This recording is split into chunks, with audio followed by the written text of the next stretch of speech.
하늘에서 담비 내리고 햇빛 찬란함같이 우리 마음에 성령 임하니 주님 보내시리라.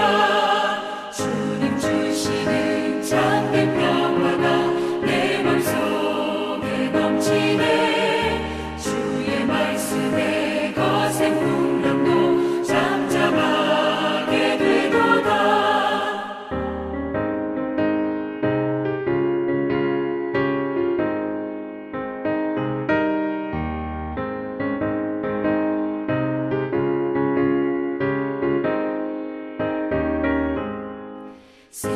생명신에 넘쳐 흘러서 마른 광야 적시니 의의 열매 무르익어서 주수를 기다리네. 주님 주시는 참된 평화가 내 맘속에 넘치네. 주의 말씀에 거센 풍랑도 잠잠하게 되도다. 놀라우신 주의 은혜로 그의 얼굴 뵙겠네. 평화로운 안식처에서 영원토록 쉬겠네. 주님 주시는 참된 평화가 내 맘속에 넘치네. 주의 말씀에 거센 풍랑도 잠잠하게 되도다. 사랑이 많으신 하나님 감사합니다.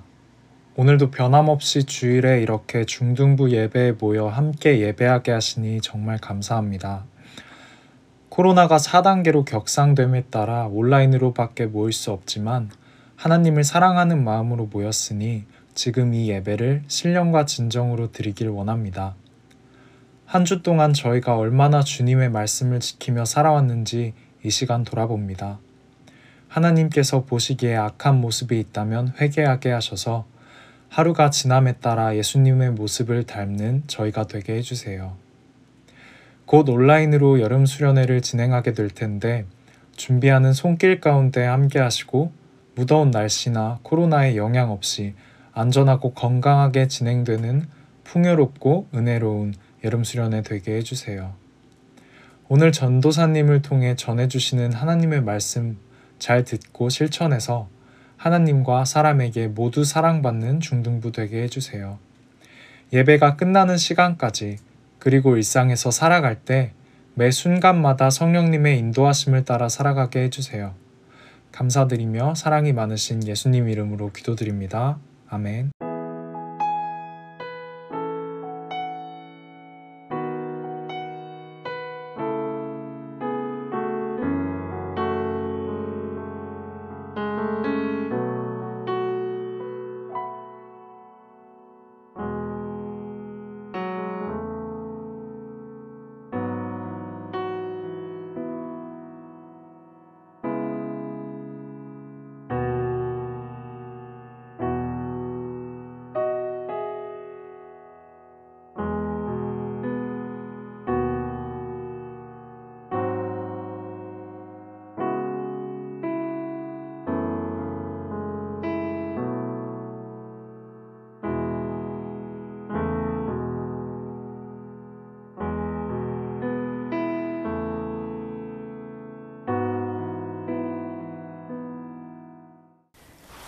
친구들 잘 지냈나요?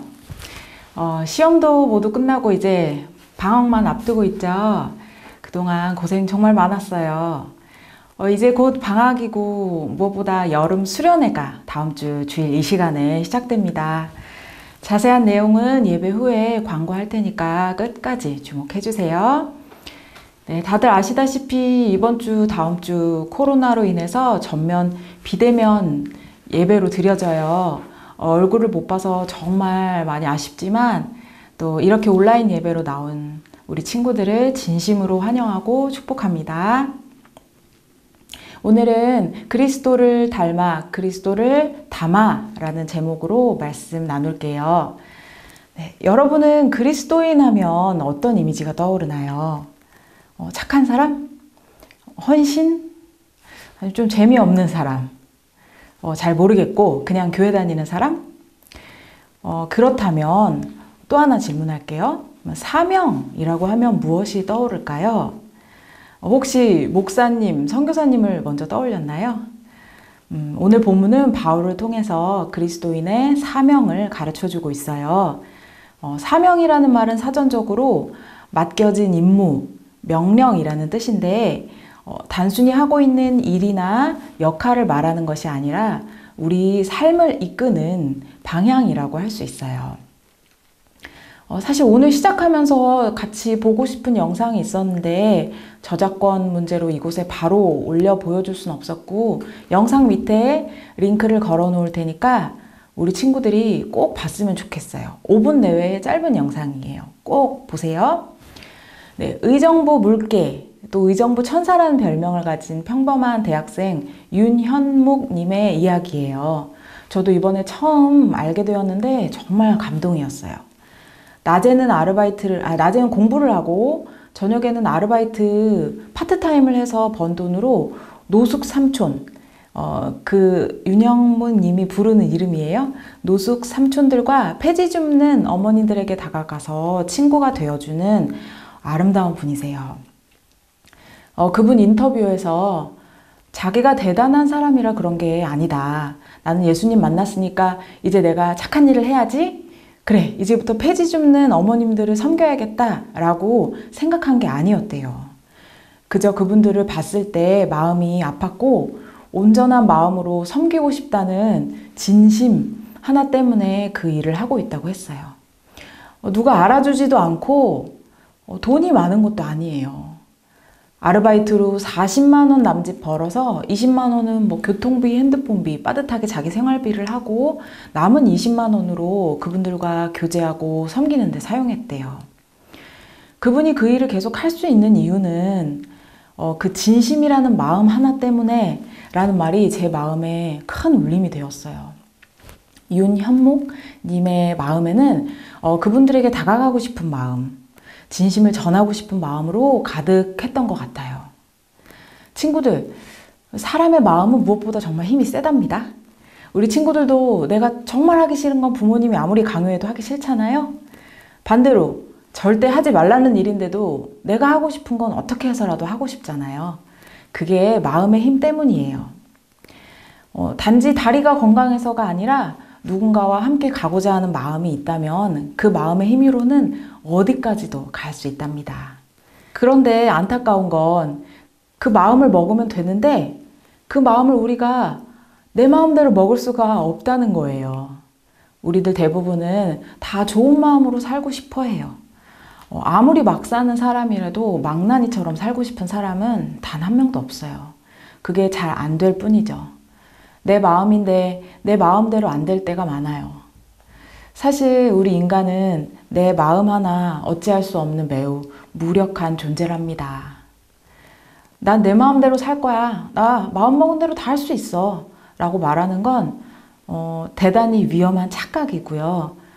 무지에서 비롯한 오해예요. 아이러니하게도 우리 삶은 이 마음의 힘이 이끄는 방향대로 간답니다. 이렇게 쉽게 흔들리는 우리 마음은 지금 어디로 가고 있는 걸까요? 오늘 본문은 솔직히 다루기 쉽지 않은 말씀이었어요. 왜냐하면 흔들리는 우리 마음과는 달리 바울의 마음은 확고하고 삶의 방향, 사명도 매우 분명해 보이거든요. 주께 받은 사명을 위해서는 자기의 생명을 조금도 귀한 것으로 여기지 않는다. 물론 너무 귀한 말씀이고 저도 정말 따라가고 싶어요. 하지만 내 것으로 소화하기는 쉽지 않았어요. 선교를 나가야 되나? 뭔가 더 포기해야 하나? 이런 부담감? 하지만 나도 원하지만 내 삶의 온도와는 많이 달라서 오랫동안 외면하고 싶은 그런 말씀이기도 했답니다.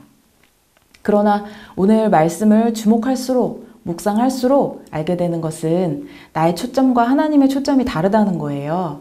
하나님께서 우리에게 조명하시고 싶은 것은 바울의 포기나 헌신의 행동 그 자체라기보다 그것이 가능했던 힘, 더 중요한 것에 매여 있는 바울의 마음을 주목하도록 가르쳐 주십니다.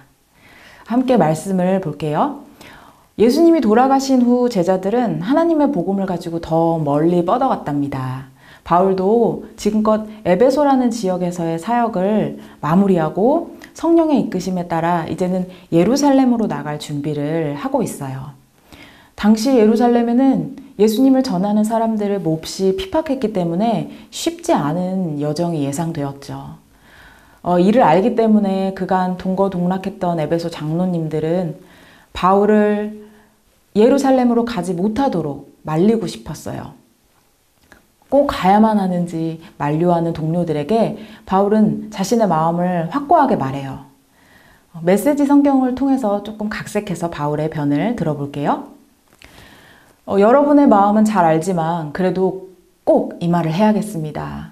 여러분도 아시다시피 이제까지 여러분과 함께 지내면서 나는 어떤 상황에서도 항상 견디며 주님을 섬겼습니다.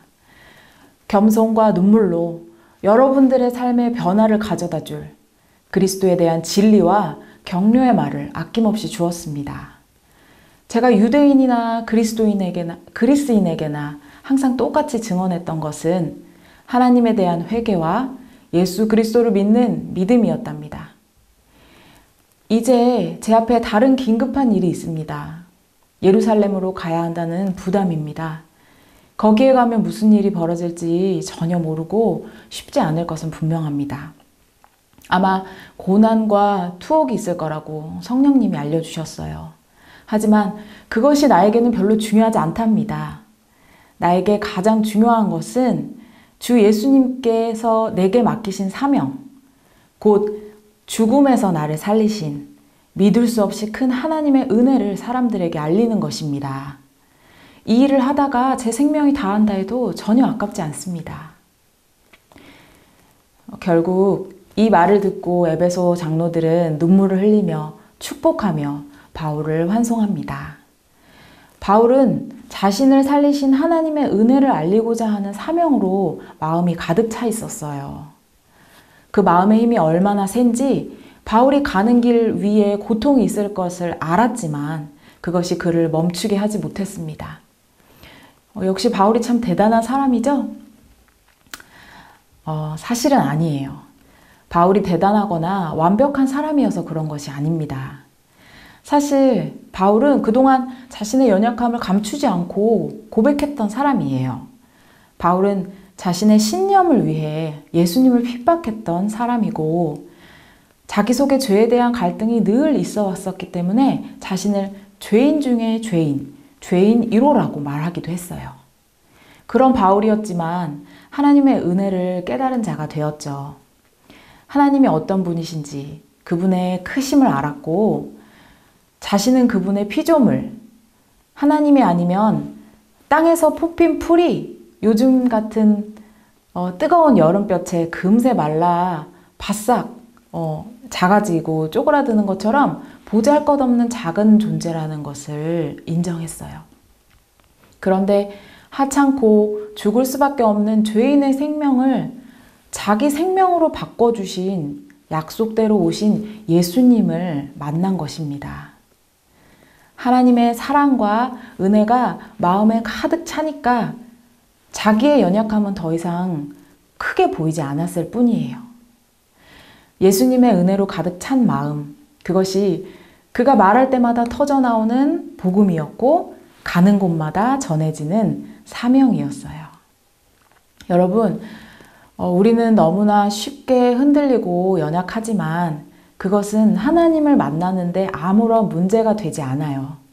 하나님이 예수님을 통해 그 문제를 해결해 주셨거든요.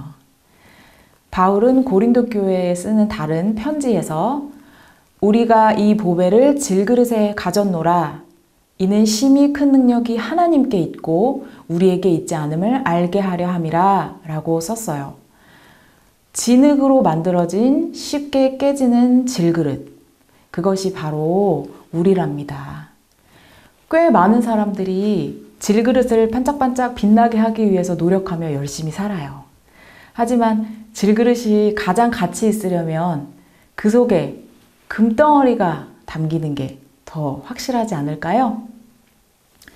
놀랍게도 깨지기 쉬운 질그릇 같은 나에게 담기기로 선택하신 분이 하나님이세요. 연약한 우리와 함께 하시고자 택하신 하나님의 방법이고 그분의 마음이랍니다. 그분을 닮고자 한다면 착해지려고 노력하는 것이 아니라 그분을 우리 안에 담아야 해요. 마음으로 하나님의 존재를 인정하고 예수 그리스도를 통해 우리에게 오신 하나님의 영을 겸손히 받아들이면 그 자리는 항상 생명으로 역전된답니다. 하나님은 살리는 영이세요. 이 진리가 머리가 아닌 가슴으로 우리 친구들에게 들려지기를 간절히 바랍니다. 친구들이 마음을 온통 쏟는 것은 무엇이 있을까요? 성적, 대학, 학원, 돈 잘 버는 진로, 요즘은 꿈이 유튜버, 건물주라는 친구가 꽤 많다고 해요. 둘 다 돈 때문이겠죠. 미래를 위해 열심히 준비하는 것은 매우 중요합니다. 하지만 생계를 위해서, 돈을 벌기 위해서, 잘 살기 위해서 그렇게 남들에게 괜찮은 삶이라고 인정받는 것이 마음에 가득 차서 그것이 삶의 목표가 된다면 그건 질그릇을 닦는 것에 불과해요. 원하는 걸 얻는다고 해도 거기에 진짜 만족은 없을 거랍니다. 만족을 위해 우리가 무엇이 되려고 애쓸 필요가 없어요. 예수님을 우리 마음에 담아 함께 있는 순간 우리는 사랑과 의미로 가득 찬 완성된 존재가 된답니다. 이것이 그리스도인의 삶이고 그리스도인의 사명이에요. 예수님과 함께 그 다음에는 무엇이든지 할 수 있어요. 여러분, 이거는 과학적으로도 증명된 건데요. 실제로 사랑을 많이 받은 사람이 머리도 되게 좋고요. 호기심도 많아서 적극적으로 삶을 탐색하고 자신의 삶을 풍성하게 즐길 수 있을 뿐만 아니라 남들도 살리는 그런 행복한 연쇄적인 삶을 누리게 된답니다. 우리 친구들도 바라는 게 행복한 삶, 사랑받는 삶 이런 거 아닌가요? 이것은 하나님과의 진짜 관계를 맺은 그리스도인의 삶의 열매랍니다. 자연스럽게 하나님과 함께 있을 때 맺혀지는 열매예요. 이 부분은 다음 주 수련회에서 좀 더 자세히 얘기해 볼게요. 우리 친구들 기대해 주세요. 질그릇 속에 담긴 보배라는 이 말을 유진 피터슨이라는 목사님은 이렇게 표현하셨어요. 일상이라는 삶의 수수한 질그릇 속에 담긴 빛. 사실 그리스도인이 된 이후에도 우리 삶은 자주 지루하고 허무하고 견디기 어렵다고 느껴질 때가 많아요. 그건 타락한 세상에서 사는 인간의 삶이 그렇답니다. 그런데 하나님은 우리의 지루하고 힘든 일상이라는 질그릇에 하나님 자신을 담아주셨대요. 연약한 우리의 모습만 보다 보면 이 빛을 놓치기 쉬워요. 하지만 하나님의 영은 우리와 아주 가까이 계세요. 하나님이 허락하신 일상을 귀하게 여기고 하나님을 사랑하는 마음으로 살아간다면 일상이 나의 귀한 사명이 된답니다. 즉 우리의 일상이 하나님께서 우리에게 맡기신 사명이라는 말이에요. 무슨 일을 하든 상관없어요. 공부를 하든 직업 훈련을 하든 친구를 만나든 허락하신 일상 속에 담긴 하나님을 찾으려는 마음, 곧 일상 속에서 하나님을 담으려는 그 마음이 있다면 그 자리는 바로 사명의 자리랍니다. 17세기 프랑스의 평범한 수사였던 로렌스 형제님이라는 분이 계세요. 이분이 큰 일이든 작은 일이든 허드렛 일이든 상관없이 하물며 프라이팬에 작은 달걀 하나를 뒤집는 일도 하나님을 사랑하는 마음으로 뒤집었다고 해요. 일상이 그분의 사명이 된 거죠. 마지막으로 정리하면서 제가 존경하는 김도우 목사님이 해주신 예화인데 제가 무척 좋아하는 이야기 나누고 마칠게요.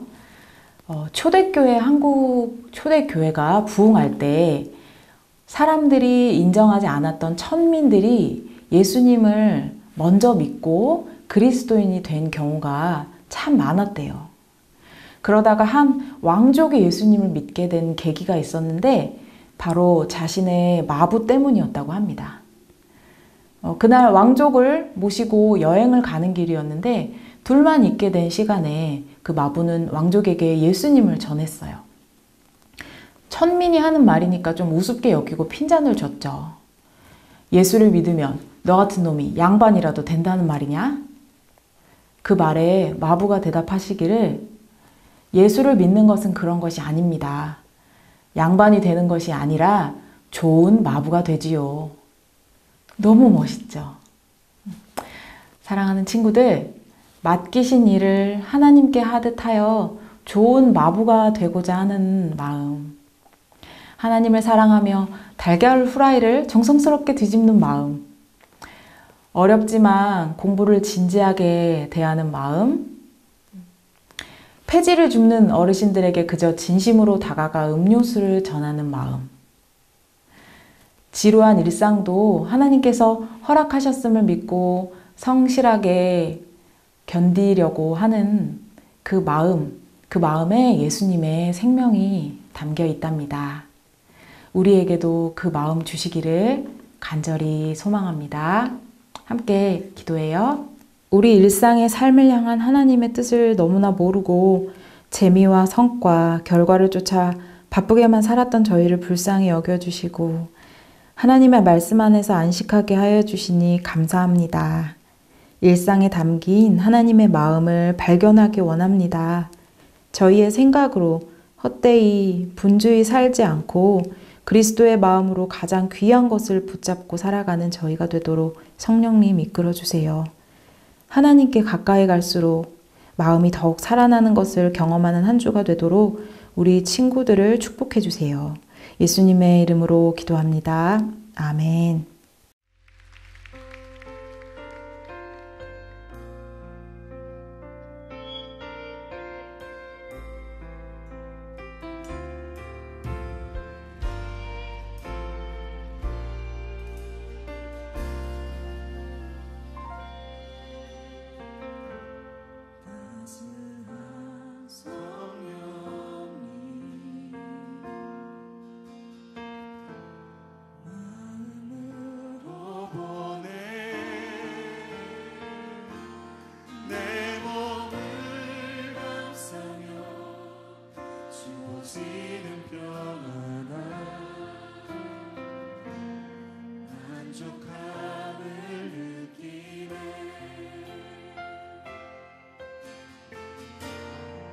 사랑과 진리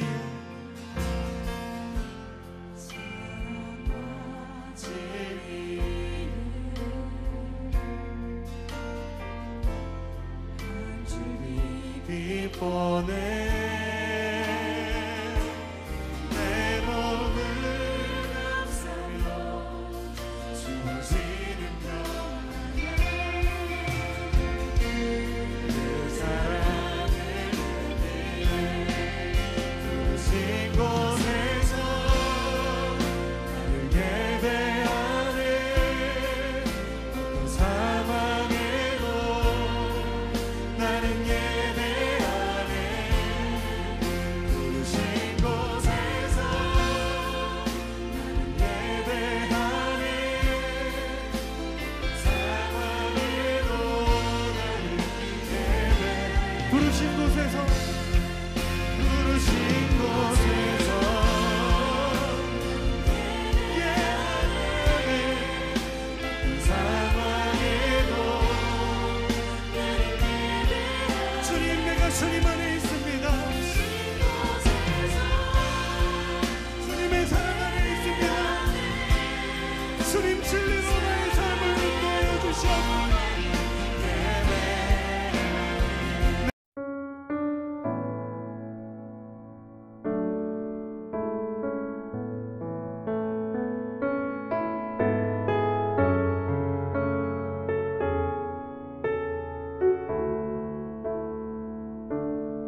오직 주님 앞에 소망을 두시다. 할렐루야.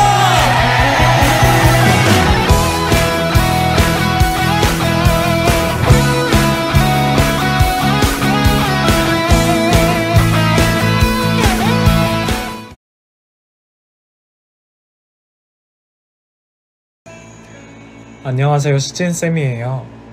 오늘 공과 공부는 코로나 때문에 평소에 중등부 친구들이 선생님과 가까워지는 시간이 없던 것 같아 선생님이 어떤 사람인지 소개해 주려고 찬양을 하나 준비해 왔어요. 힘든 시기인 만큼 가사에 집중하며 찬양을 통해 위로되었으면 좋겠습니다.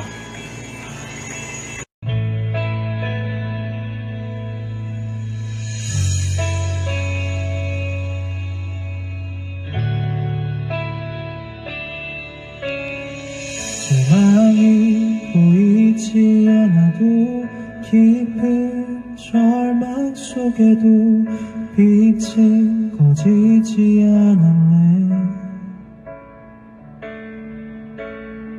누구도 기대치 않았던 깊은 절망 속에도 그 나라 시작되었네.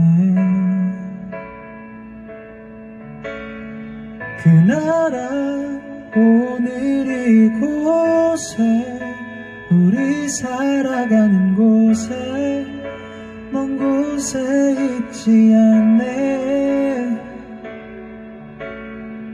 주가 일하시는 곳에 여전히 소망이 있네.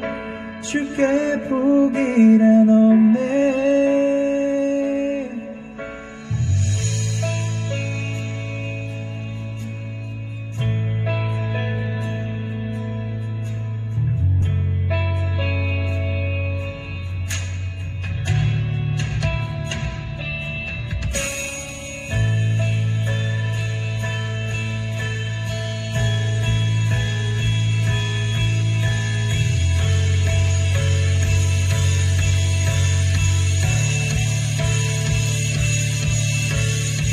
그 나라 오늘 이곳에 우리 살아가는 곳에 먼 곳에 있지 않네. 주가 일하시는 곳에 여전히 소망이 있네. 주께 포기란 없네. 그 나라 오늘 이곳에 우리 살아가는 곳에 먼 곳에 있지 않네. 주가 일하시는 곳에 여전히 소망이 있네. 주께 포기란 없네. 그 나라 오늘 이곳에 우리 살아가는 곳에 먼 곳에 있지 않네. 주가 일하신 곳에 여전히 소망이